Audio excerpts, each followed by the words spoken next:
Ta relation avec cette personne a complètement tourné à l'échec. Tu as subi la pire des déceptions amoureuses.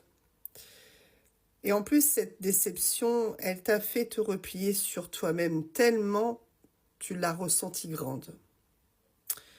Pourtant, dans vos échanges, toi, tu avais été très clair avec cette personne. Ton but était d'avoir une relation stable, durable. Et à ce moment-là, cette personne t'a répondu que pour lui aussi. Seulement, tu t'es vite retrouvé dans une relation plutôt à sens unique. Le comportement de ton autre était très passif. Quand tu lui parlais d'évolution, quand tu lui parlais de projet, il restait toujours plus ou moins évasif. Alors tu as laissé faire le temps et puis à un moment, ça t'a gonflé et tu lui as demandé d'agir sérieusement.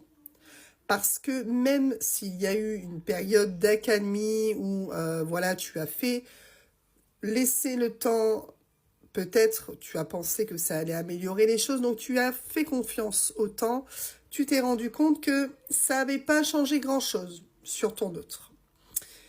Toi, tu t'es retenu pendant cette période, tu as tout gardé en toi et jusqu'au jour où c'était trop.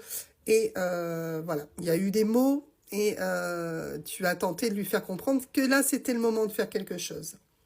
Il n'a pas su agir. Il n'a pas su agir.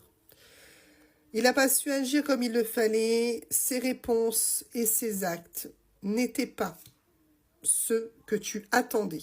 Et vous avez donc pris vos distances. Cette distance l'a mis face à lui-même, face à son comportement. Il attendait toujours que les choses arrivent d'elles-mêmes sans trop faire d'efforts.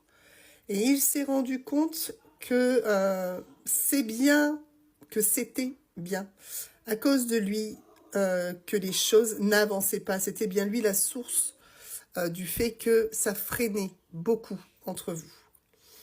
Et que bien évidemment, votre situation actuelle avait été causée par sa faute.